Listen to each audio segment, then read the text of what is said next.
Ang title po ng ating message ngayon, ito po yung series na He Motivates Me. He motivates me. Yung ibang mga series natin, He leads me. He puts me in charge. So ngayon, He motivates me. And Jesus in me, and He motivates me. Now, ano ibig sabihin ng motivates? Minomotivate tayo ng Panginoon. Kung ating pong titingnan sa Old Testament, yun ang kanyang pangalan. Ang kanyang pangalan, His name is Wonderful Counselor. So kung siya ay Wonderful Counselor, Mighty God, Everlasting Father, Prince of Peace, kung siya yun ang kanyang name na binigay, yun ang baby na isinilang noon sa manger, pinangalanan siya, tingnan niyo po, for unto us a child is born. Para pagang ito'y Christmas message, pero hindi, no? Tingnan niyo, unto us a son is given, and the government will be upon His shoulder. Ito yung government na walang corruption. Ito yung government na matatag. Ito yung government na maayos. But ang humanity is trying to have one government. Magkakaroon yan. At yan ang sisikapin ng Antichrist na magkaroon ng one world government. Kaya gusto kong, bago dumating tayo sa actual message natin, ay makita na natin yung timing natin. Ang timing natin, it's almost 12 o'clock. Kaya, tingnan niyo po, kung ating pag-aaralang mabuti, itong ating mga messages at saka yung ating mga series na tinitingnan, it is a preparation for the church. Inihahanda ang church sa kanyang muling pagbabalik dahil malapit na. At nakikita ninyo, kung babasahin niyo po yung Bible, kung kayo po yung Bible reader, the readout, kung titingnan ninyo itong Luke 21, verse 20, at ganito po ang nakasulat sa Bible, sa Luke 21, verse 20, but when you see Jerusalem surrounded by armies, si Jesus, sinabi niya ito nung panong kanyang earthly ministry. Nung siya ay nagkatawang tao. Bakit siya nagkatawang tao? Para mamatay. Kasi ang Diyos, ang Espiritu, hindi mamatay. Kaya siya nagkatawang tao. Nagkatawang tao siya para siya ay mamatay para sa atin sapagkat ang kabayaran ng kasalanan ay kamatayan. Kaya ang kaloob ng Diyos ay buhay na walang hanggan sa pamamagitan ni Kristo Jesus. Nasa Bible din yung sinabi kong yon. It's the actual verse. But when you see Jerusalem surrounded by armies, then you know that desolation is near. Malapit na. Kaya nakikita natin dito na surrounded na, nakikita natin kung ano yung nangyayari, digmaan ng Israel at saka ng Hamas. Hindi nila dinidigma ang mga Palestino. Ang dinidigma nila ay ang Hamas. Hezbollah, yung mga terrorist na nakakapinsala. Kaya itong digmaan na ito ay hindi isang aksidente, baging ang pag-attend mo. Ngayong umaga ay hindi isang aksidente, inilid ka ng Panginoon. Ngayong araw na ito, napakasarap na ngayon magsimula ng shopping. Napakasarap ng tingnan yung mga pwede nating ipunin ngayon pa lang kasi pag namating yung, kaya nga procrastination ang message natin. Dahil pagka yung oras na, pipila ka ng mahaba, kagulo na sa mall, dahil yan ay pakanan ng mga negosyante na ang Christmas ay gawing bigay ng regalo sa bawat isa. Kaya ang volume nito, terrible. Ang magiging volume nito sa Christmas. Guess niyo po ko. Amen. So gusto niyo nung simulan ko na message. Amen. Okay. All right. So, He motivates me to act now.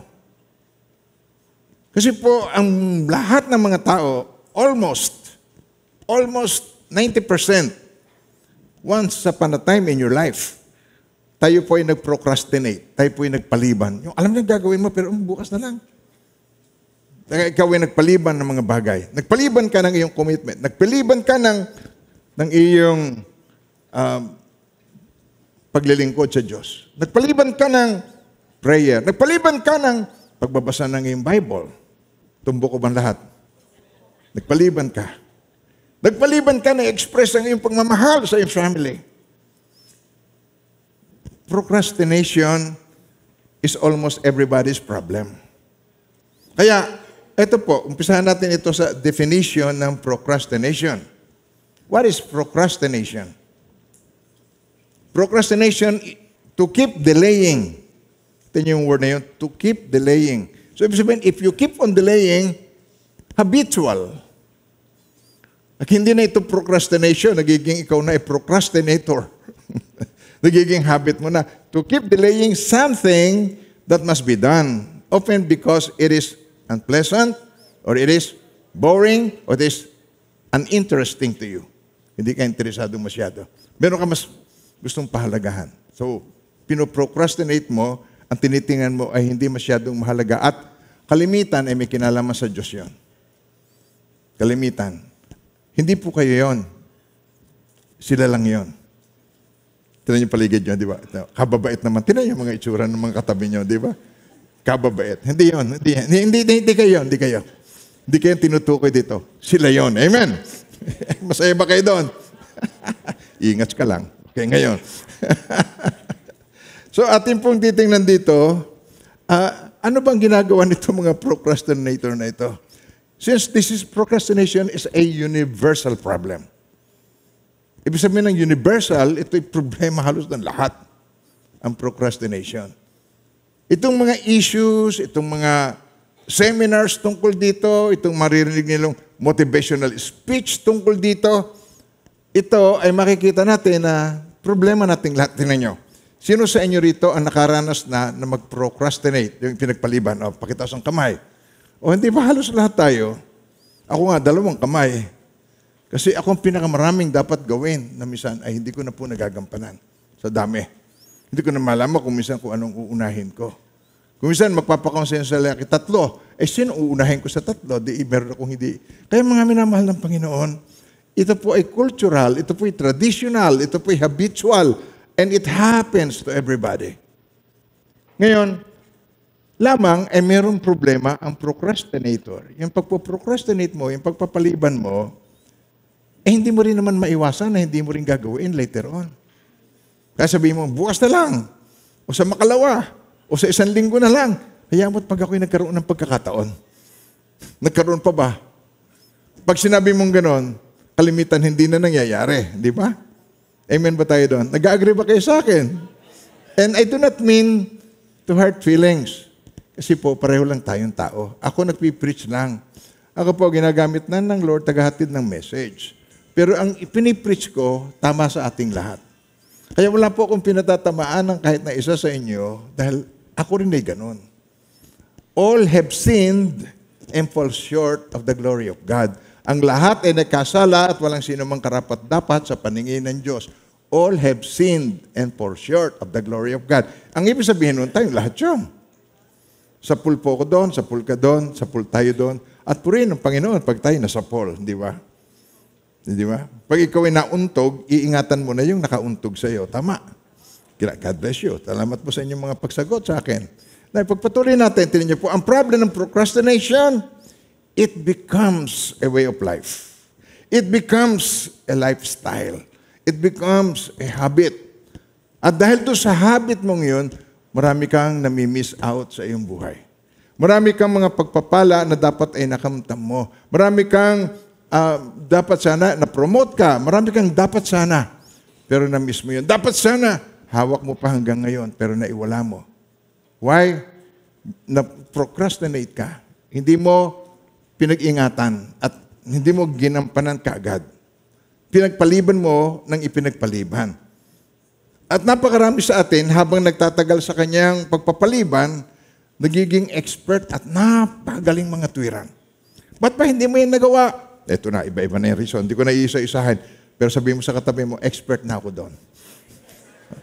Expert ka na. Ba't hindi mo nagawa? Marami ka na. Sa pagdadahilan, ay napakarami na tayong dahilan. Alam niyo, pagka ayaw, yes. At pag gusto, ay may paraan. At talagang yan ang totoo naman. Hindi na natin kailangan pa na tayo ay magtalo tungkol doon.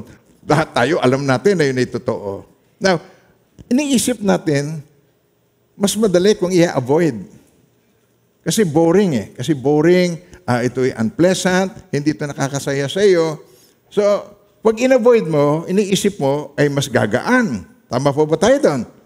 Iniisip mo, it is easier, mas magaan kung bukas mo na gawin.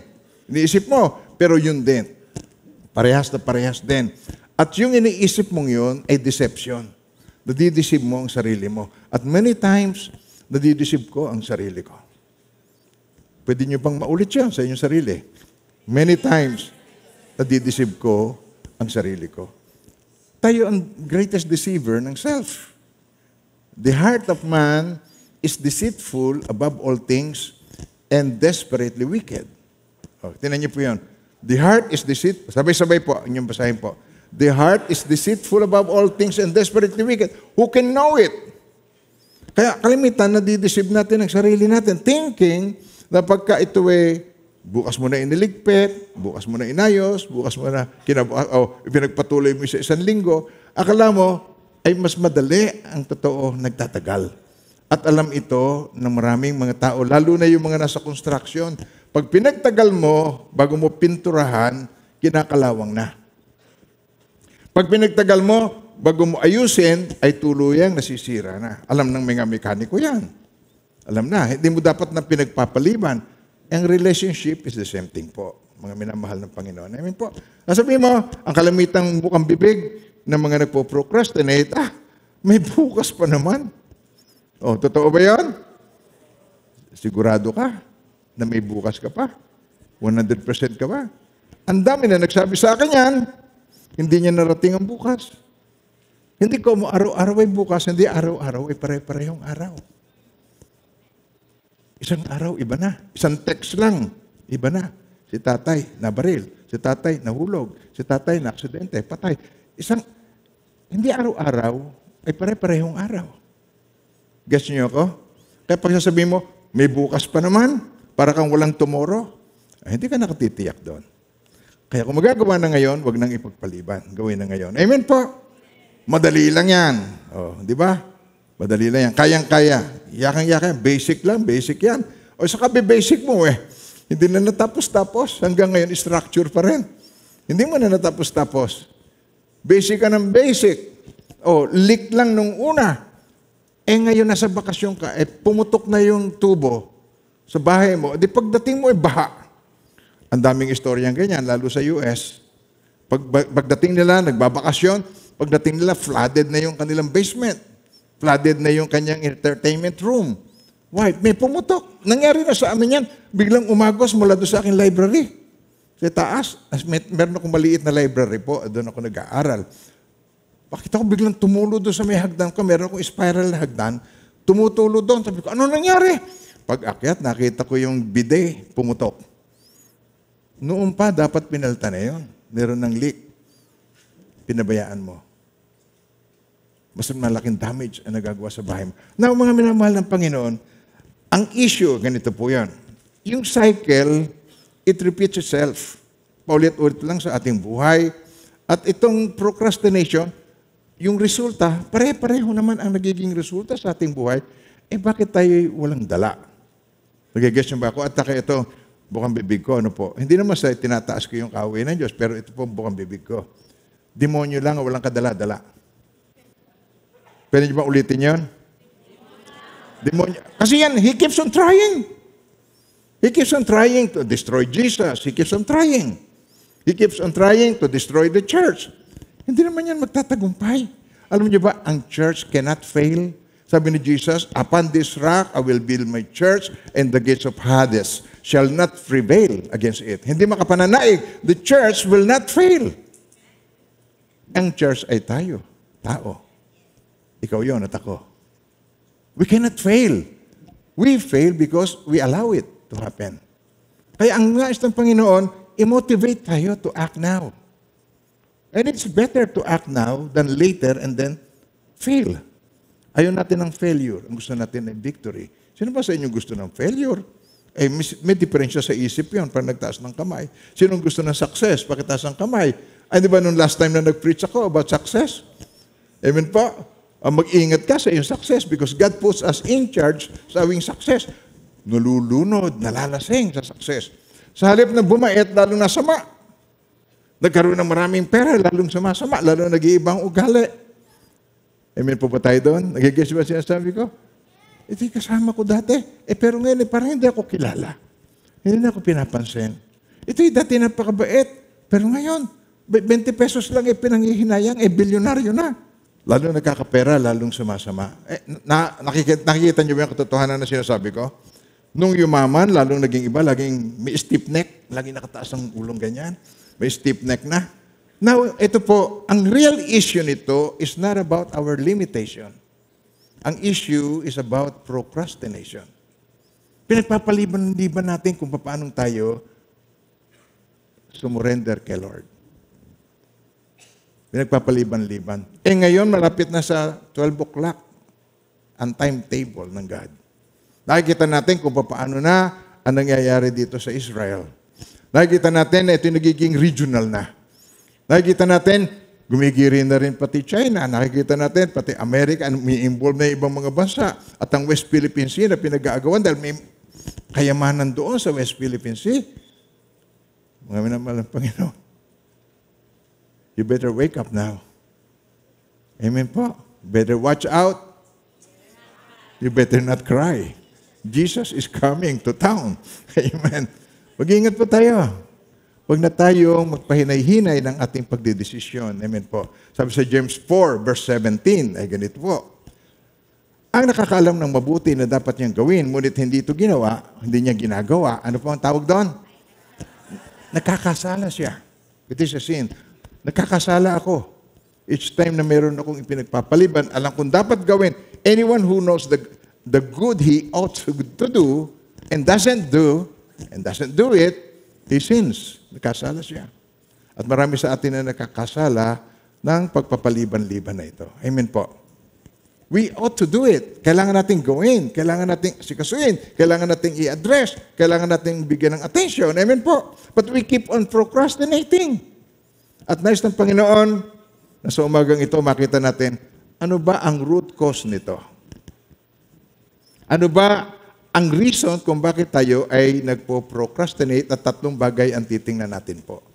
Ito po. Ano ba yung, alam niyo ba ang procrastination ay meron trigger. Yung nagtitrigger siya, alam ba, walang iniwan niya kung meron kang, yung parang namamanas ka tuwing kakainin mo. Katulad ko, pag kumain ako ng tinapay, yung gluten sensitive ako, namamanas yung pa ako. Meron trigger. May nagtitrigger sa iyo. May nagtitrigger sa iyo kung bakit hindi ka makatulog. May nagtitrigger sa iyo kung bakit tumataas ang blood pressure mo. Tama. Now, meron trigger, itong procrastination. At titingnan natin itong trigger na ito. Tatlo ito, yung root, the root of procrastination, the price, and God's solution. Of course, lagi tayong meron ganon. Para meron tayong action word sa dulo. Meron tayong conclusion, action word. Hindi pwedeng nakikinig lang tayo. Sasabihin, it's a good sermon. So what? If it's a good sermon, if you don't act on it. If you are a hearer and not a doer, sabi sa Bible, you deceive yourself. Dinadaya mo lamang ang iyong sarili. Amen po. Tingnan natin itong una, the root of procrastination. Trigger. Nagtitrigger sa iyo kung bakit hindi ka makatulog. Nagtitrigger sa iyo kung bakit ka nagpo-procrastinate. The key to overcoming procrastination is to understand why I do it. Bakit ko ginagawa ang ginagawa ko? At meron tayong titingnan na 4 na dahilan. Ang una ay indecisiveness. Sabi niyo word na yun, indecisiveness. Ang ibig pong sabihin nito, para po maipaliwanag ko sa marami, yung indecisive, yung hindi siya makapag-desisyon. Yung nagtatalo ang kanyang kalooban. Meron po ba kayong mga decision making na nagtatalo ang inyong kalooban? So, yun ay indecisiveness. Sabi rito sa James 1:8, a double-minded man is unstable in all he does. Unstable siya. Pabago-bago ang isip. Now, ang pabago-bago isip, di alam kung ano talagang ibig. Yan sinasabi po rito. Naranasan niyo na po yan. Mahina. Naranasan niyo na po yan. Sino po nakaranas doon na nagpapabago-bago ang isip niya o siya hindi komportable at siya nagpapabago-bago? Ako'y 2 kamay. Napakarami. Pero pag ako po yung nilid ng Diyos, diretso. Lakas ang loob ko, sasalungain ko ang bagyo. Kung minsan malakas ang bagyo, tatawid ako papuntang Mindoro. Nakatagilid yung barko. May time na gano'n, pumunta ako doon. Nag-funeral service ako doon. pero bumabagyo. Sa Batangas Pier pa lamang, hinihipan ako ng hangin. Pagkatapos, pagsakay ko sa barko, pag tumama ang alon, pang! Kumakalampag na ganyan, nakatagilid na ganyan. But I know God is with me. Hindi niya ako iniiwan, ipinababayaan man. Nakarating ako doon, nag-funeral service ako doon, at sa kabutihan ng Panginoon, napakarami po pala ang kailangang maabot doon. At puno yung kalye, puno ang church. Napakabuti ng Lord. Ang timing ni Lord is always perfect sa ating buhay. Kaya timing ni Lord, kaya ikay naka-attend ngayon, maybe, ewan ko, ikaw yon. Itong message na ito ay para sa iyo. At ito ay magdudulot sa iyo na ikaw ay maalis sa iyo ang confusion. Kasi po yung, pagka ikaw ay indecisive, ibig sabihin, naku-confuse ka kung anong pinakamagaling, kung anong pinakatama sa iyong i-decision. Right? Tama pa ba ako? Kaisa ko pa ba kayo? Okay, so sa James chapter 1 verse 5, tingnan ninyo ito. At titingnan natin ito hanggang sa makarating tayo sa verse 8. James chapter 1 verse 5. Sabi dito, if any of you lacks wisdom, let him ask of God, who gives to all liberally and without reproach, and it will be given to him. Ang sino man sa inyo na kulang sa wisdom o hindi siya makapagdesisyon o indecisive siya o naku-confuse, ask God. Ano ibig sabihin nun? Prayer. Trust in the Lord with all your heart and lean not in your own understanding. In all your ways, yun, acknowledge. In all your ways, acknowledge Him. Isa pa, in all your ways, prayer yun. In all your ways, acknowledge Him, and He shall direct your path. Hindi ka magkakaroon ng confusion. Kaya ito, indecisiveness is confusion. Kaya, ulitin natin, tinan mo. Ngunit kung kulang ang karunungan ang sino man sa inyo, humingi siya sa Diyos at siya bibigyan sapagkat ang Diyos ay sagana magbigay at hindi siya nanunumbat. Tuloy natin. Subalit ang humihingi dapat manalig at huwag magalinlangan.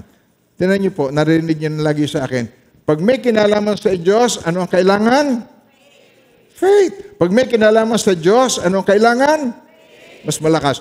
Pag may kinalaman sa Diyos, ano kailangan? Faith. Without faith, you cannot please God. It is impossible to please God. Ang walang pananampalataya ay hindi maaring kalugdan ng Diyos sapagkat ang sino man lumalapit sa Diyos, dapat maniwalang sa Diyos at siya nagbibigay gantimpala sa mga humahanap sa Kanya. Kaya kailangan natin ay faith. When we talk about God, ang topic natin ay God, ang kailangan natin ay faith. Kaya tinan niyo, subalit ang humihingi ay dapat manalig, huwag mag-alinlangan sapagkat ang nag-aalinlangan, parang alon sa dagat na tinataboy ng hangin, kahit saan. Verse 7, tinan niyo po. Basahin niyo itong warning.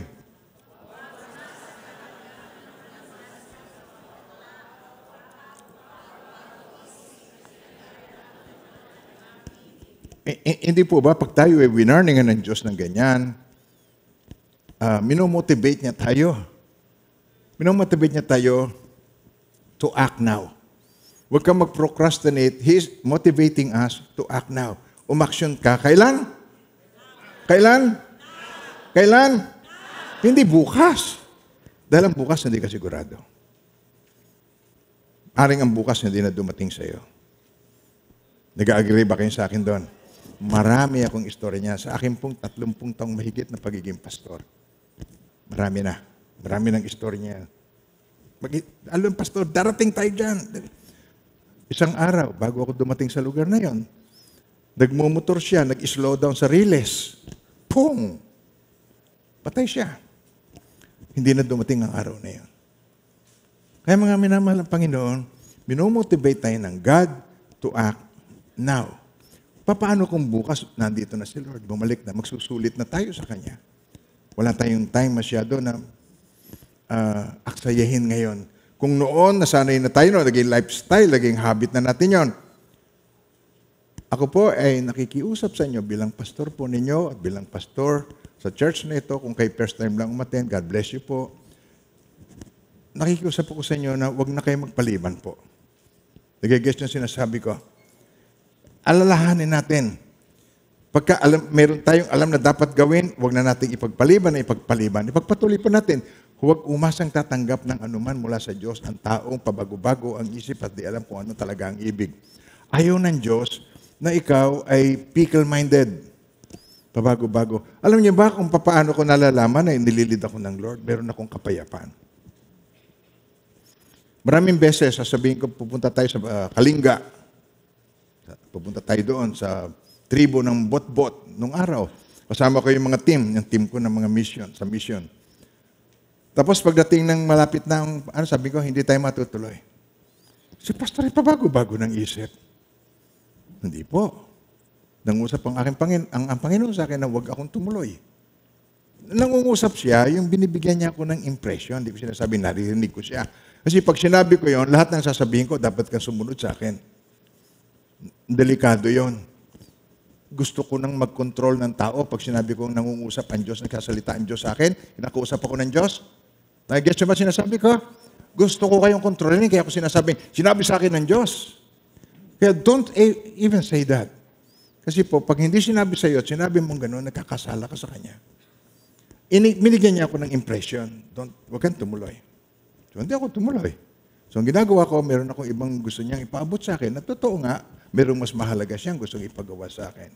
Amen po. Kaya tayo ay meron tayong indecisiveness pagpili ng mga kurso. Pagka gustong mag-college ng mga bata, nakukompuse siya. Kailangan ng mga bata, counselor. Kuha ng kurso. Tapos nung nakatapos na, yung kurso niya, wala palang trabaho, wala palang job, wala palang mapasukan. Nakukuha niyo ba sinasabi ko? Yung iba, siya ay magpopostpone ng pag-aasawa. 38 years old na, bata pa raw siya. Sabi ko, alam mo ba, ikaw na babae ka, ay napapanis din. Pag napanis ka na, ay hindi ka na mahanganak. Darating ka na sa time na ganun, kung gusto mo magpamilya ka, ay you better start in the right time. Humingi ka ng payo sa Diyos. Humingi ka ng wisdom sa Lord. Amen ba tayo doon? Nakukuha niyo ba ang sinasabi ko? It is not to offend anyone. Pagbili ng damit, bagay kaya sa akin ito. Tapos, katapos-tapusan, pinili pa rin niya yung gusto niya. Kasi nasabihan siya na huwag siya masyadong mag-expose ng katawan. So, ayaw na niya yung maigsi, ayaw na niya yung plunging neckline, na mababa ang ayaw na niya. Pero nung sinuot niya yung damit niya na mahaba, abay, pitis naman, ultimo kulugo, kita. Kaya nakikita natin dito na kailangan niya ng wisdom na nagmumula sa Diyos. Hindi naman po ganun. Hindi naman niya gusto na ang mga Christians ay parang nakakamisola, parang Maria Clara. Hindi naman niya gusto tayo ay maging gano'n. Pwede naman tayong mabuhay in our generation. Amen ba tayo doon? Pag sinabing appropriate, yung bagay lang, yung hindi naman ikaw nakakatukso sa iba. At kahit lalaki, mga pantalon, uso ngayon, mababa ang baywang, tapos may nakabukol sa harap. Ay hindi naman magandang tingnan. Kaya pag ganoon, ang iyong pants, palitan mo na, huwag mo nang isuot muli. Amen ba tayo doon? Hindi tayo nang aakit o nagkokos ng kasalanan sa iba. Nais natin makatulong tayo at hindi tayo makahadlang sa kanilang gustong lumago. Ang pangalawang titingnan natin, itong una, indecisiveness. Ang pangalawa, idealism. Kailangan nasa isang perfect ang environment bago maging mapayapa ang kanyang decision making. Ito yung practice of forming or pursuing ideals, especially unrealistically. Kaya ang ism ay laging negative po yan. May negative connotation ang ism. Ang ideal ay maganda, pero ang idealism is not. Kaya naghahanap ka ng isang maganda, perfect condition. Sabi sa Ecclesiastes 11, verse 4, chapter 11, verse 4. If you wait for perfect conditions, you'll never get anything done. Hindi mo magagawa ang mga bagay na gusto mong gawin. Sa Tagalog po yan, ang naghihintay ng pagtigil ng hangin ay kailanman hindi makapaghahasik ng kanyang binhi. At ang nag-ahalala tungkol sa patak ng ulan, nagdidilim, hindi na tayo mag-aani ngayon, bukas na lang. Kabubukas mo, nalaglag na yung mga uhay ng palay na aharbisin mo. Kakapapaliban mo, huwag tayong mag-ani ng mangga, huwag tayong manungkit ng mangga ngayon dahil uulan. Nang pagtingin mo uli, dahon na lang, may kumuha ng iba. Naunahan ka na. Lalo na ngayon, nabibili natin, puro bubot, kasi po, inuunahan nila. Ang sabagay, inahabol sa presyo. Hindi ko nagugustuhan yung ugali ng mga farmers na gano'n. Kung binibili mo sa halaga, kahit magkano naman gusto mong bilhin. Pero ang problema, nagtitinda sila ng mura. Kaya papaya, napakatabang. Okay, tinan niyo po. Yung mais, bibenta, napakamura. Bibili ka ng mani, puno ng tubig dahil ano pa yon? Hindi pa ito tama. Kaya nakikita natin dito na yung timing, ito, yung ideal, inihintay, may problema siya talaga. Ang tingnan niyo po yung idealism, tingnan niyo po ang problema na ito. Isang environment, alam niyo, Pastor, kaya na ako yung naging ganito, ang sama ng environment namin sa aming tinitirhan. Masama yung aming lugar. Kami po'y taga-squatter area, nagmumurahan ng mga tao, nagtotong-its, nagiinuman sa kanto ang mga tao. Kaya po ako naging ganito. Kung ako lamang nasa isang payapang lugar, malinis na lugar, mga disente ang mga tao doon, hindi po ako magkakaganito. May katotohanan, di ba? Amen ba tayo doon? So, ngayon, ang Garden of Eden, perfect environment or not? Perfect. Ang Diyos ang lumikha nun eh. Garden of Eden yun eh. Si Adan at si Eva, saan tinukso? Sa labas ng garden o sa loob ng garden? Hindi naman perfect environment. Pupunta ako sa Boracay para ako'y magkaroon ng kapayapaan. Pag uwi mo, mainit pa rin ang ulo mo. Pupunta ako sa Baguio para lumamig. Pagbalik mo, mainit pa rin ang ulo mo. Kasi hindi yung lugar ang issue. The heart of the problem is the problem of the heart. Kaya hindi yun ang talagang tunay na issue. Amen pa ba tayo lang? Hindi yung perfect environment. Kaya, kung yun ang ihintayin mo, hindi mo na magagawa ang gusto mong gawin. Ang pangatlo ay fear. Ang fear is opposite of faith. Pagka ikaw ay meron takot, kabaligtaran ito ng faith. Alam niyo ba, ang pinakamatatag ngayon, sa ating panahon ngayon, yung hindi natatakot sa kung magkaroon ng Third World War, hindi natatakot. Katulad ko mo yun, dumanas ako, ayoko ng kwento. Okay. Nasabi niya si Pastor, ito na naman. Pero ang fear ay opposite ng faith. Pagka mataas ang iyong faith, ang fear mo, hindi masyadong na-experience yung fear. Gusto niyo ba ako doon? Mahaharap mo yon. Masusuong mo yon. Mailalagay mo yun sa, makakasuong ka sa panganib. Nakatulad ng mga militar na kasama ni Joshua noong panahon ng digmaang yon. Hindi sila natatakot because ang faith nila ay kasama ang God. Alam niyo ba, si Jesus, pinangalanan siyang Emmanuel. Nang ibig sabihin ng Emmanuel, God with us.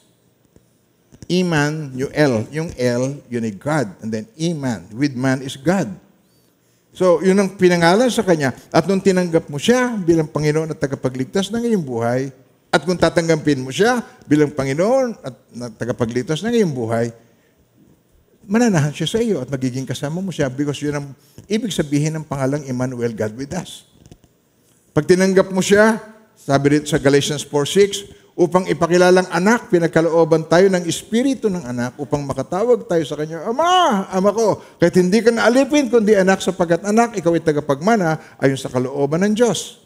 So pagka ikaw ay tinanggap mo si Jesus, mananahan sa iyo ang Kanyang Espiritu upang ipakilalang, sabay-sabay po kayo magbasa. Pinagkalooban niya tayo ng Espiritu ng Kanyang anak upang makatawag tayo sa Kanya ng Ama ko, kaya't hindi ka naalipin, kundi anak sapagkat anak. Yun ang magandang pagkakataon ngayon para ako'y mag-anyaya sa inyo na tanggapin niyo si Jesus. Would you like to receive Jesus?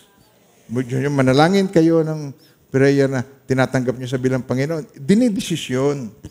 Marami akong narinig na hindi yan talaga ang magsasabing ikaw ay saved. No, hindi po. Sa Romans 10:9, yun ang sinabi ko, ipapahayag ng iyong labi na si Jesus ay Panginoon at mananalig ka ng buong puso na siya muling binuhay ng Diyos, maliligtas ka sapagkat ang tao ay nananalig sa pamagitan ng kanyang puso at sa gayo'y naliligtas at nagpapahayag, prayer, sa pagitan ng kanyang labi at sa gayo'y naliligtas. Yun ang mahalaga. Ipinahayag mo. Kaya, ililid ko po kayo, ariin nyo na inyong panalangin itong sinasabi kong ito. Sambitin niyo ito, mahal na Diyos, maraming salamat po. Hindi pa man ako sinisilang, inilaan mo na ang buhay ko sa buhay na walang hanggan upang makapiling po ninyo. Kaya sinugo niyo po ang iyong bugtong na anak. Siya ay namatay sa cross ng Kalbaryo at ibinubuo niya ang kanyang mahal na dugo upang sa aking pananalig sa kanya ay makamtam ko ang buhay na walang hanggan sa pamamagitan niya. Panginoong Hesus, buong puso at kaluluwa, tinatanggap ko po kayo bilang aking Panginoon, tagapagligtas at hari. At maraming salamat po sa buhay na walang hanggan na pinagkaloob niyo po sa akin sa pamamagitan ng aking pananalig sa iyo. In Jesus' name. Amen. Amen. So yun po. Sa ngayon, iisang espiritu ninyo. Ang espiritu nasa inyo, yun din ang espiritu na nasa akin. Praise God. Tutuwa ba kayo? Hindi nyo naramdaman, pero yun ang kaganapan. Sapagkat yun ang sinasabi sa salita ng Diyos.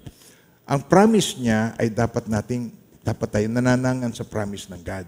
Amen po. Kaya yun ang faith. Kung alam natin, kasama natin ng Diyos, who can be against us?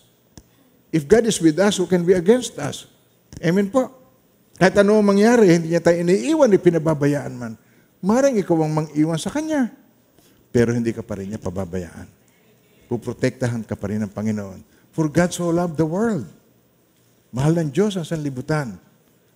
Sino ba sino tinutukoy dito? Ang sanlibutan ba ay earth o tao? Tao. For God so loved the world that He gave His only begotten Son, that whosoever believes in Him should not perish, but have everlasting life. Look at this. This is the world. Sa 1 John chapter 5, verse 19, ito ang world. We know that we are of God and the whole world is under the sway of the wicked one.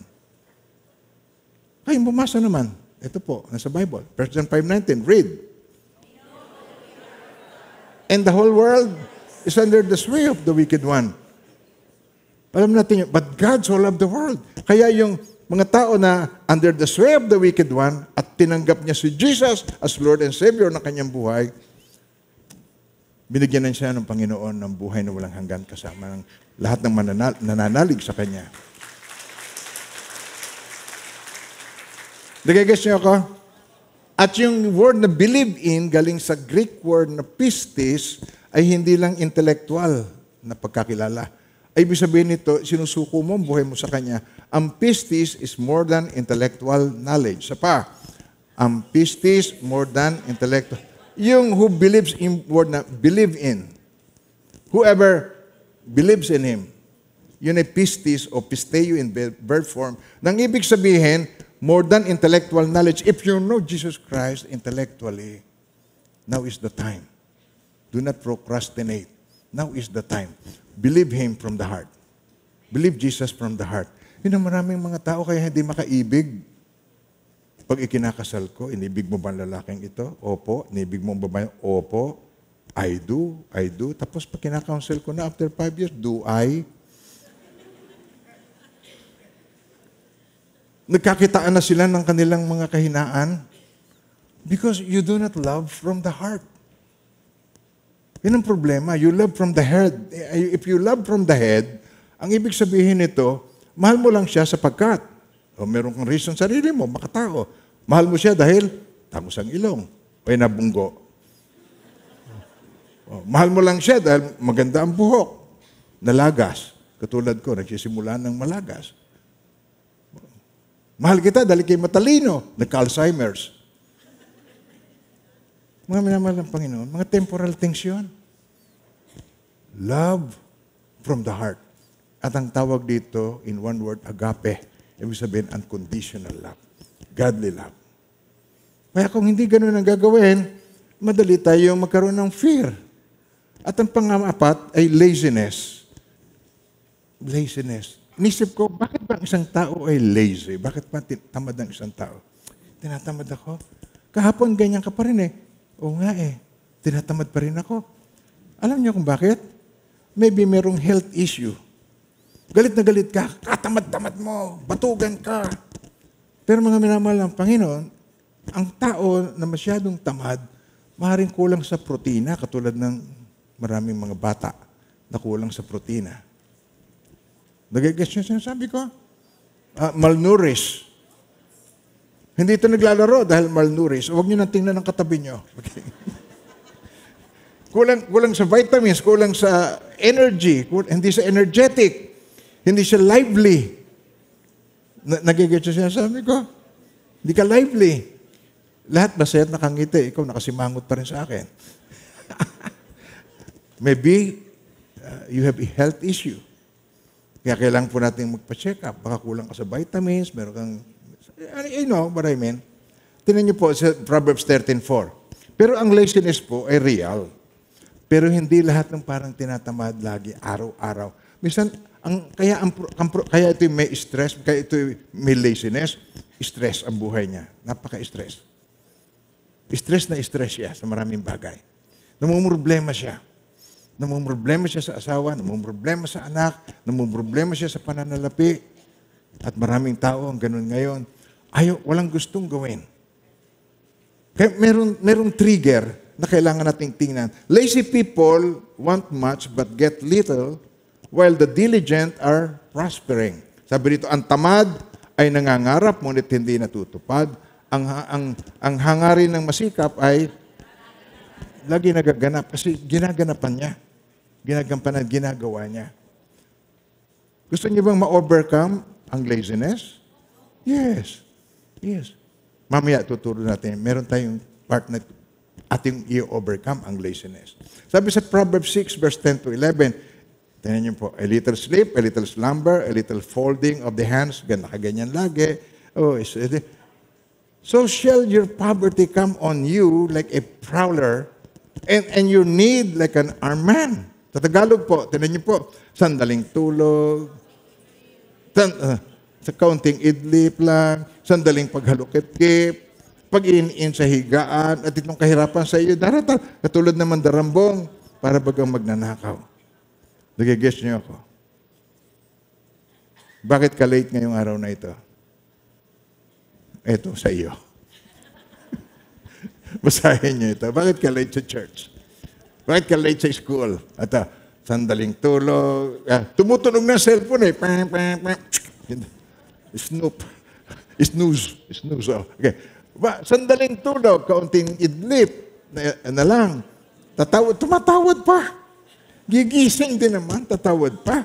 Sandaling paghalukip-kip, pag-iniin sa higaan, at itong kahirapan sa idaratal, katulad naman darambong, para bagang magnanakaw, ang grades mo ay maapektuhan, ang trabaho mo ay maapektuhan, amen po, ang promotion mo ay maapektuhan, ang spiritual life mo ay maapektuhan. Ang kalimitan na reason ng mga Christians, o yung kanyang katwiran, pagka tinatamad siya, tinan nyo, paano nangangatwiran alam mo, pag ayaw ng Christian, gusto mo akong tulungan, pwede bang ikaw pumunta sa bahay, tulungan mo akong mag-ayos ng aking bubong, ganyan. Sabihin sa inyo, ayaw mo ito pag-pray ko?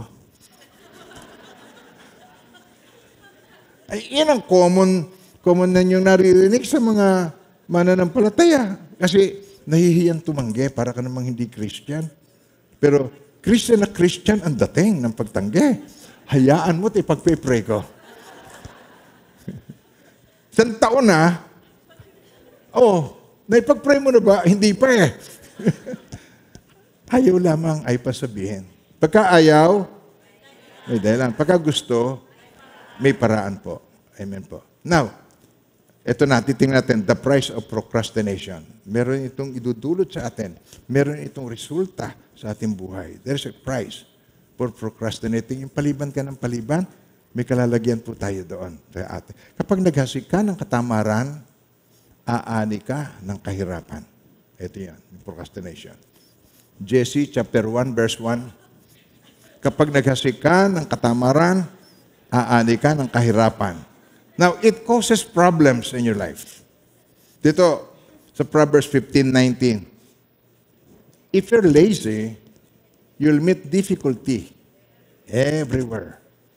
Sa Tagalog po, ang landas ng batugan ay punong-puno ng tinik, ngunit patag na lansangan ang daan ng matuwid.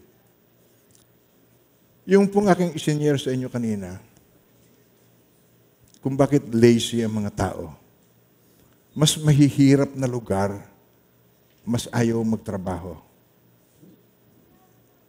Meron pong dahilan yun. Meron nagtitrigger sa kanya kung bakit siya nagkakaganon. Huwag natin silang i-judge. Maybe there is a health issue. Meron siyang nutritional issue. Kung kulang siya sa protina, kung kulang siya sa pagkain, paano makapagtrabaho ang taong gutom? Paano makakapag-isip ang taong gutom? Nakukuha niyo ba ang sinasabi ko? Nakikita niyo bang katotohanan? Huwag natin silang husgahan. Kundi ang salip, atin tingnan kung paano natin sila matutulungan. Amen po. Pwede tayong magdala ng pagkain. Makikita ninyo na pag ang tao ay naging husto ang kalusugan, pati ang pag-iisip niya ay malusog din ang pag-iisip. At nakakaganap. Pwede niya magampanan ang trabaho ang kanyang gagampanan. Kaya po yung inyong mga anak, kung sakaling ganon, hindi niyo alam baka siya may depression. Baka siya may karamdaman. Huwag ninyong pagalitan o put down o sabi, wala kang mararating, ikaw ay tamad, ikaw ay batugan. Tingnan ninyo po kung ano yung root cause. Tingnan natin kung ano yung nagtitrigger, kung bakit siya ay nagkakaganon. Amen po ba mga minamahal ng Panginoon? Mahal po naman natin yung inyong ginaganon, kamag-anak mo, kapatid mo, anak mo, o maring tatay mo. Ang tatay ko, maliit pa ho ako, ganyan ang tatay ko. May sakit na siya, maliit pa ako. Kaya meron, hindi lahat applicable yung sinabi ko po. Meron mga certain na tao na ganon. Nakukuha niya po ako. Hindi ko sinasabing lahat i-consider niyong ganon. So, kailangan nating tingnan kung ano talaga ang kalagayan. Amen po. Pagka tunay na tamad, kailangan i-motivate mo siya at ito ang ginagawa ng Diyos sa atin ngayon. Minomotivate niya tayo to act. Minomotivate niya tayo to put things into action in our lives. Amen po. Amen. Pinagpapaliban ng pinapaliban. Kung ano-ano ang pinagpapaliban. Pinabibili mo na ng gasol, sasabihin sa'yo, mabigat pa ho, mabigat pa. Oh. Ay nung natapos yung sinaing, ba't ganitong sinaing malutong? Naubusan ho ng gas. Hindi na tuloy naluto dahil lagi nang kinakatwiran, mabigat pa dahil ang ayaw ay laging may katwiran. Amen po. Mga simpleng sakit, lumalala. Simpleng sakit lang, lumalala. Yung ubo-ubo, ang mamaya mo naging pneumonia na. At lumala, delikado ang pneumonia. Lalo na sa matatandang katulad ko. Delikado po ang mga may edad na katulad ko. Kaya kung ikaw ay kasing edad ko, ako'y 73 years old, medyo ingat ka sa pneumonia. Mas matindi pa yun sa heart attack. Ang heart attack, wala kang mararamdaman. Tigok agad. Hindi ka naghihirap, patay ka agad. Gagets nyo sinasabi ko. Pero ang pneumonia, uubuhin ka munang mabuti at hirap kang huminga. At marami kang tubo sa katawan bago kang malagot. Isabihin ko po, in short, uuwi ka rin lamang kay Lord, dramatic. Kasi na, kapatid mo, parating na sa airport na, ang tagal naman, na-traffic sa Tejero.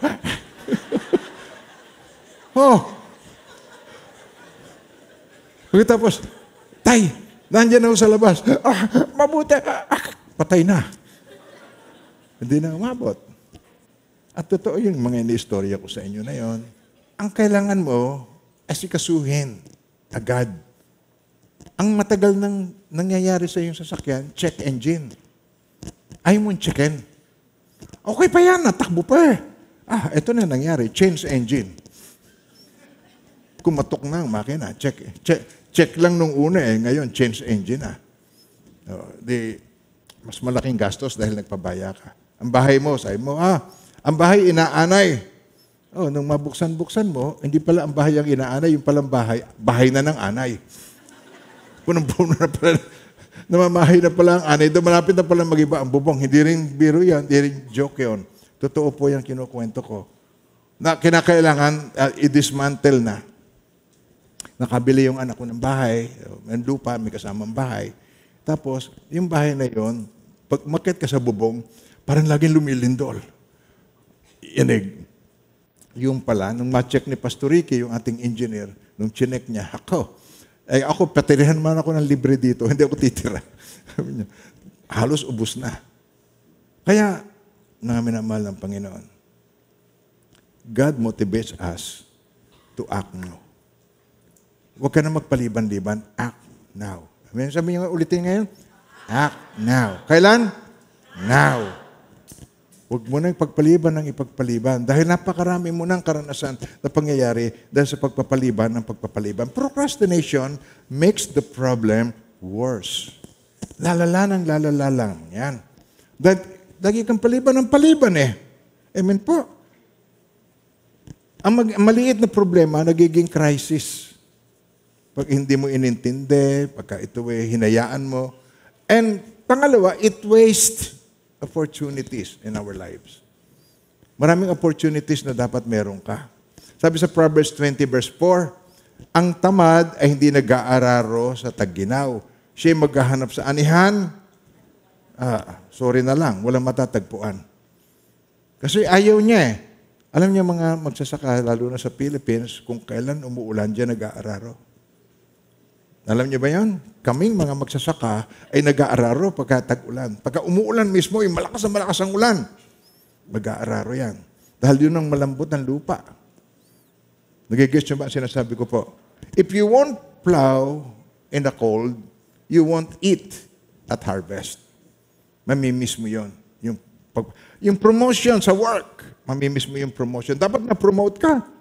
Ay paano lahat ng pinagagawa sa iyo ng boss, ay laging hindi mo na di-deliver on time. And you get paid for it. Binabayaran ka para doon. Pero pag tinanong yung deadline, pag dumating ang deadline, wala kang ma-present. Sir, tinatapos ko pa. Nung isang taon mo pa sinabi yan.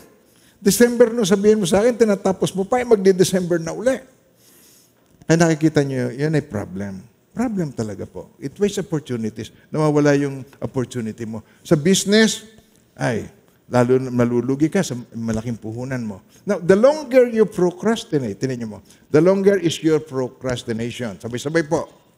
The longer is your procrastination, the greater is the odds of your worst situation. Ayan po, nilagay ang pangalan ko eh. Okay. Si Pastor Jesse raw yan. Hindi ko na naman nilagyan ng verse. Pero mga minamahal ng Panginoon, it is true. The longer is your procrastination, paliban ka ng paliban, the greater is the odds, lalo lalaki ang tsansa that your worst situation will come. Darating yung worst situation ng iyong buhay. Ayaw ng Diyos na maranasan natin yon. Ayaw ng Diyos na maranasan mo yon. Ayaw niya na ikaw ay baon sa utang. Ayaw niya ikaw hinahabol ng mga kreditor. Ang Christians ay ulo at hindi buntot. Ang Christians ay nagpapautang at hindi nangungutang. Kaya kung ikaw ay mahilig mangutang at kung ikaw ay buntot,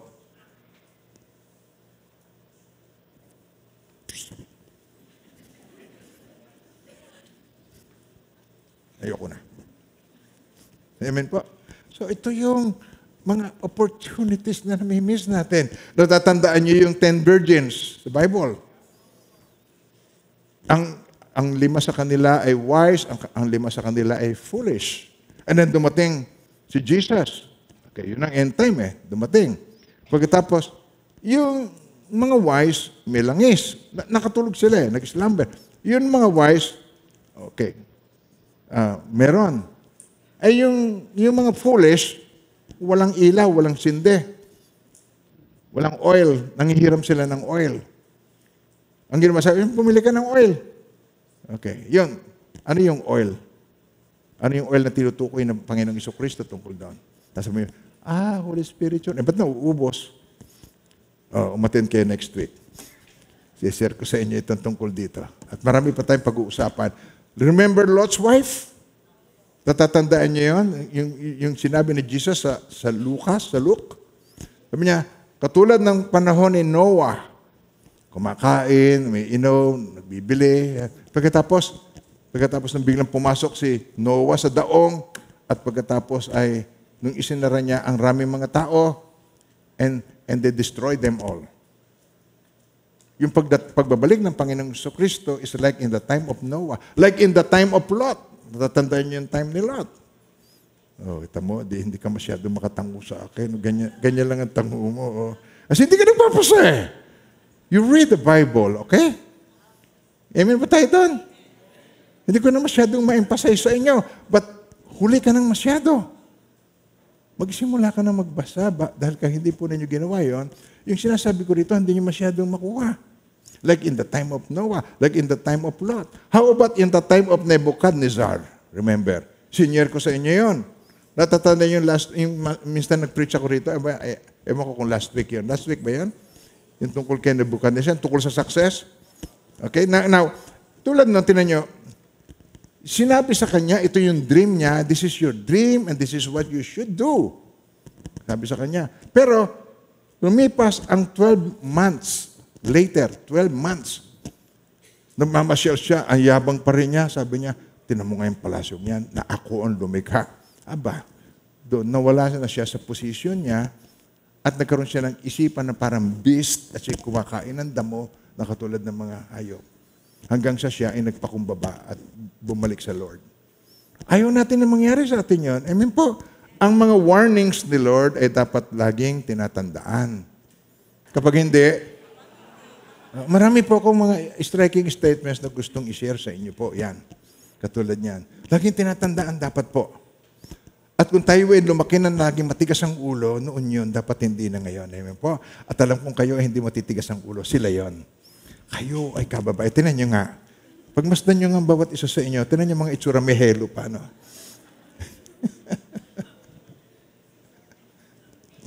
Ingats.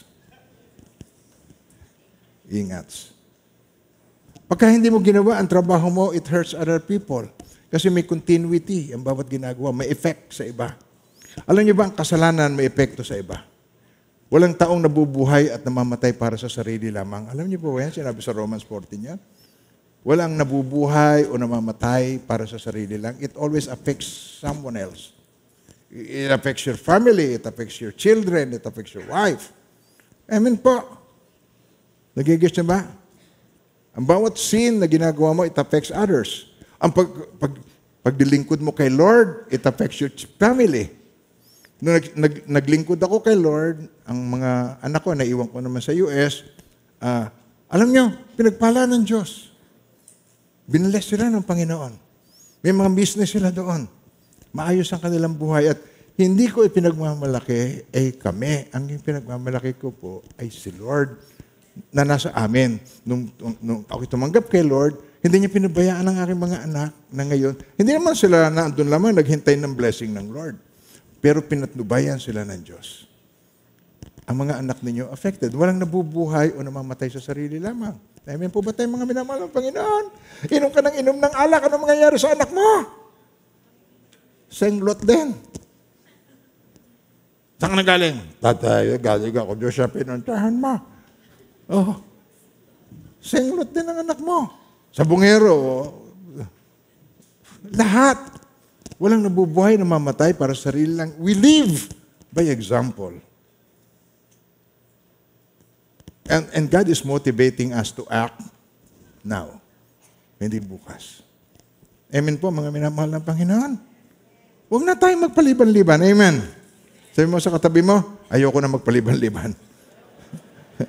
Ayoko na. Gusto ko, sawa na ako doon sa parang roller coaster na buhay. May sana sa itaas, bagulong ulit, nasa ibaba na naman, akit na naman sa itaas. Ang matindi pa nito, umiikot pa yan, hilo ka sa roller coaster. Kung meron tayong risk na gustong harapin, the greatest risk ay yung mga bagay na naipag-pray mo na kay Lord. Lord, pagpalain niyo po ang aming business. Lord, tapos tatawag ka pa ng pastor, Pastor, inyo pong kaming i-assurean na yung aming pong negosyo, yung business namin, ma-dedicate kay Lord.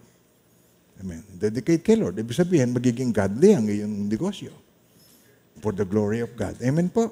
Kaya maraming mga mag-asawa, nasisira ang pagsasama. Hindi agad nila iniintindi yun. Dapat nilang intindihin sa isa't isa. Meron ka naman na dapat intindihin mo para sa isa't isa. Tama. Things that you ought to do. Meron kang good things that you ought to do to one another. But napapabayaan mo yon, ang katwiran mo, busy. Napaka-busy. Kailan ba mawawala yon? Yung napaka-busy. Napaka-busy sa kusina, o binigyan ng Diyos ng microwave. Napaka-busy sa kusina, o binigyan ng Diyos ng yung food processor.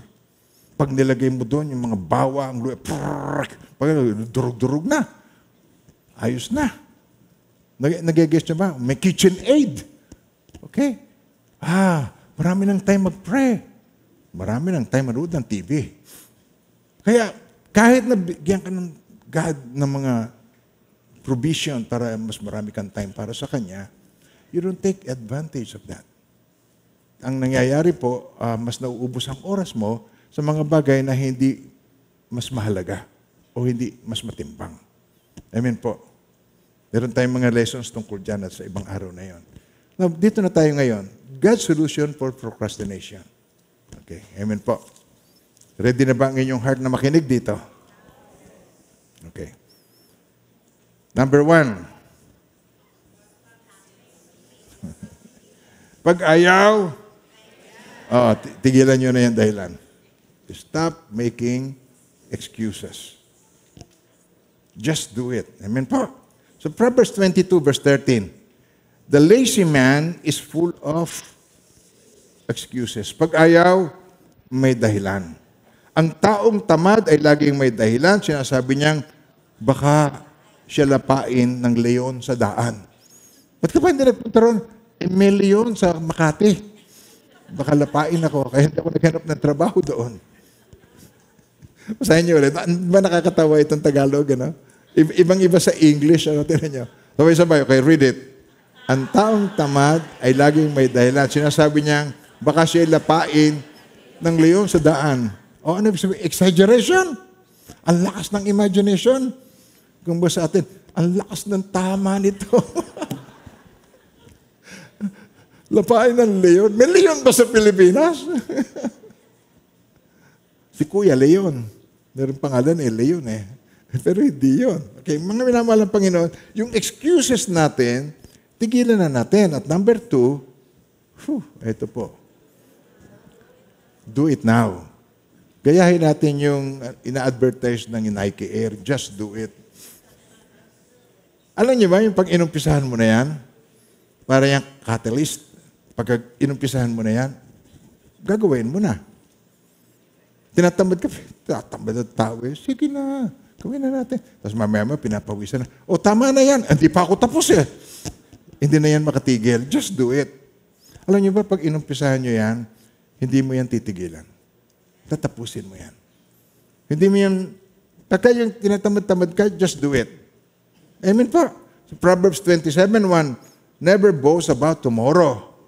You don't know what will happen between now and then. Okay, so Tagalog po, tinan niyo po. Huwag ipaghambog ang araw ng bukas, baka di mo alam kung anong magaganap.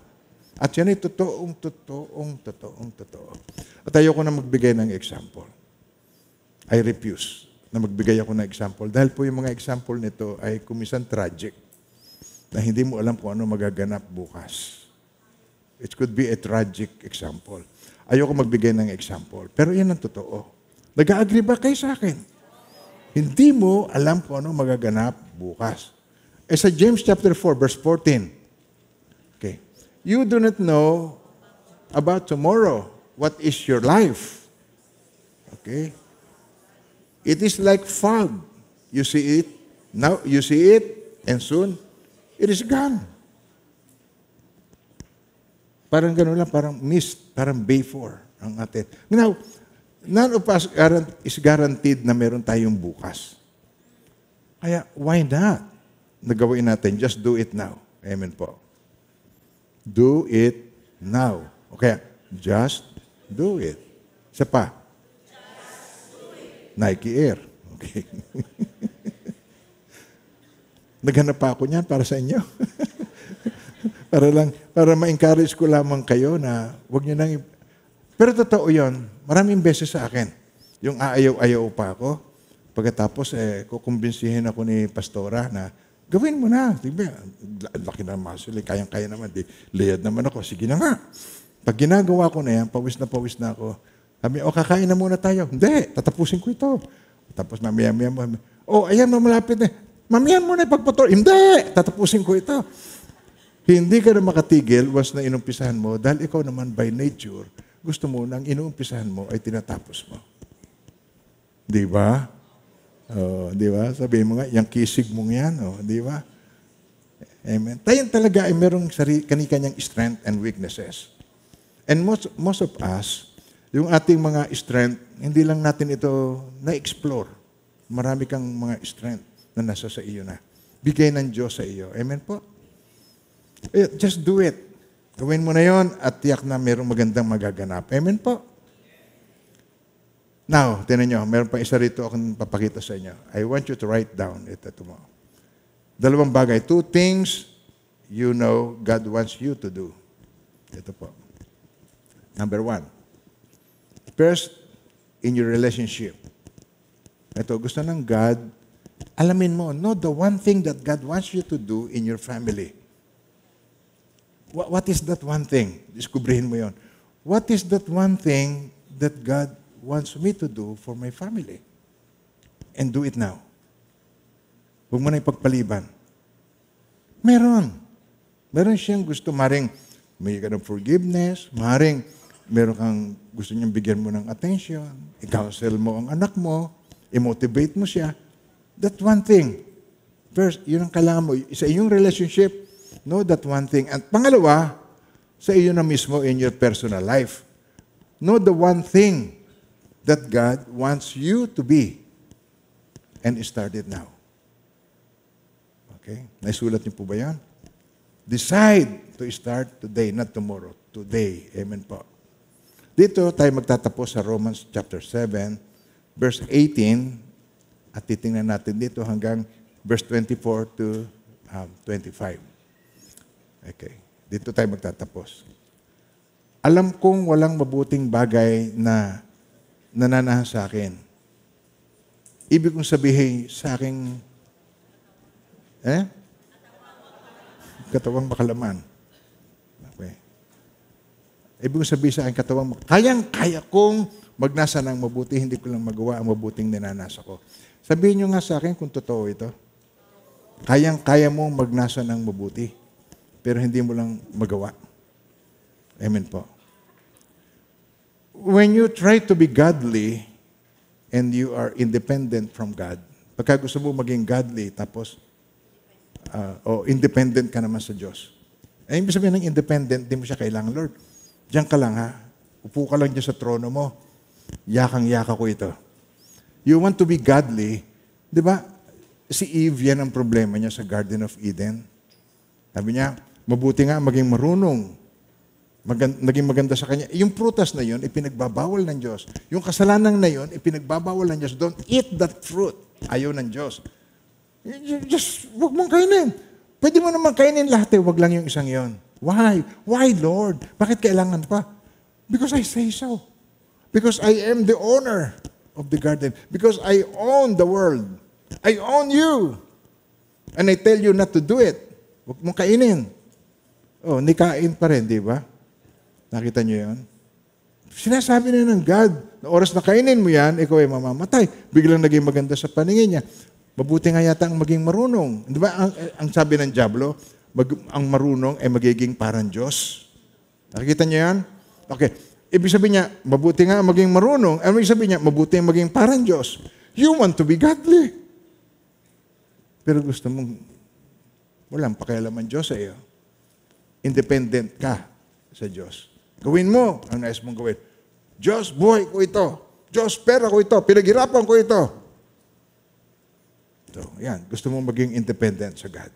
Kaya, diyan tayo magsimula. Tingnan niyo po. Ulitin natin. Sabay-sabay, kayo naman po ang bumasa. Tingnan niyo to with understanding. Alam kong walang mabuting bagay sa akin. Ibig kong sabihin sa aking katawang makalaman, kaya kong magnasa ng mabuti, hindi ko lang magawa ang mabuting ninanasa ko.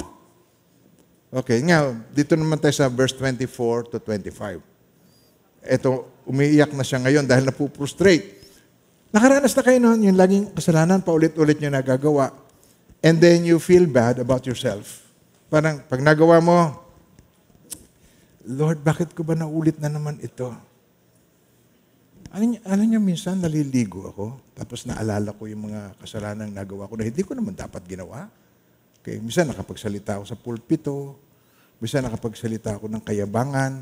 Ako po humihingi ng tawad sa inyo doon sa nasalita ko na maring hindi nakalugod sa inyong pandinig at sigurado ako hindi nakalugod sa pandinig ng Diyos. Pinatatawad niyo ba ako? Oo. Minsan sabi ko, minsan may nasabi po ako na ang tithes ay hindi naman po para sa akin. Tapos sabi ko hindi po ako nangangailangan yan dahil ako'y mayaman na, hindi ko kailangan yan. Tapos sinabi ng Lord, talaga siya nga. Okay, humihingi ng tawad sa inyo dahil nagkamali po ako ng aking paraan ng pananalita. Ang ibig ko lang sabihin noon na hindi yun para sa akin, yun ay commitment natin sa God. Pero I made the wrong choice of word. Patawarin niyo po ako doon sa pagkakasalita ko. Natatandaan niyo bang minasabi ako ganon? Pakitaas ang kamay. Tama. Kita niyo na, di tinandaan niyo ako. Kaya pinahingi ako ng tawad ni Lord sa inyo. I don't care kung ano pong maisip ninyo, pero ako po humihingi ng tawad. Tawarin ako ng Diyos doon. Amen po. Tapos sa verse 24 to 25, kahabag-habag, sabay-sabay po.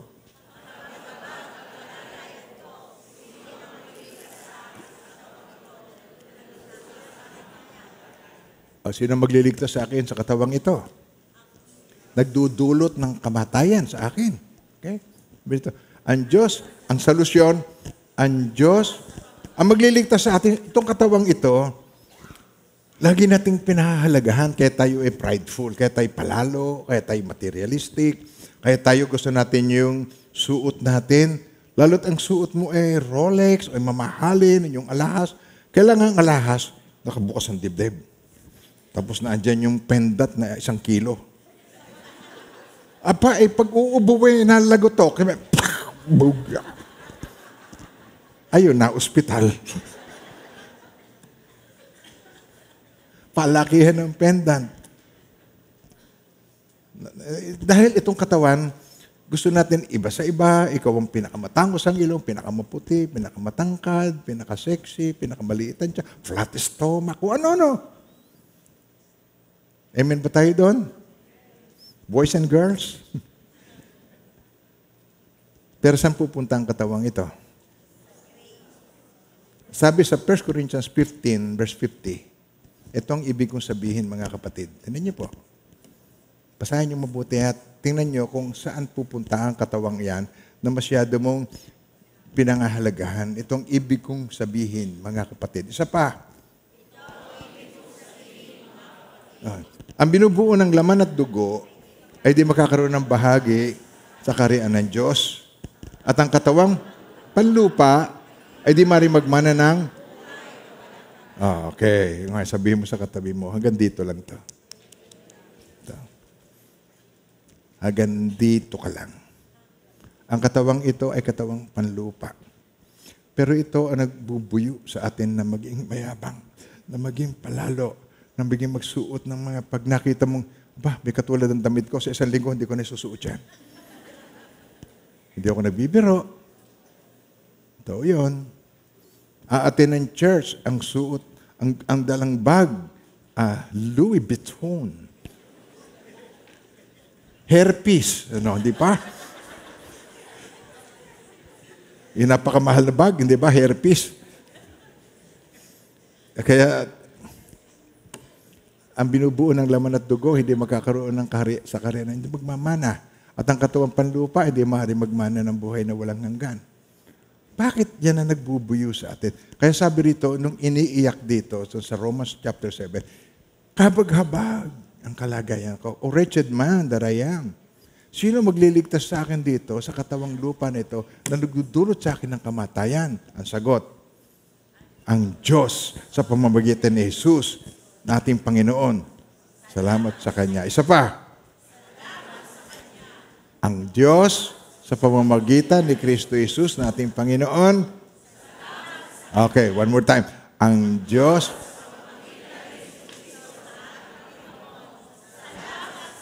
Purihin ang Panginoon. Amen. Amen. So anong solusyon natin? Stop trying and trying, but start trusting and trusting. Amen. Yun ang simulaan natin ngayon. Stop trying and trying. Trying hard ka eh. Napapayabang, kung ano-ano nasasabi. Kaya salamat sa Diyos, ako'y tinulungan niya na maging maingat. Ayoko na pong magkasala sa Kanya sa pananalita sa inyo pong lahat. Tinulungan niya ako ngayon na ako'y mag-ingat. Amen po. At mas nagustuhan niyo ba ang aking paraan ng pananalita ngayon? Salamat, matatandaan niyo rin yan. Na itong araw na ito, humingi ako ng tawad sa inyo, nag-apologize ako sa aking pagkakamali, sa Kanyang lahat ang kapurihan. Tanggapin po ninyo mga pagpapalang ito ng buong puso at buong pananampalataya.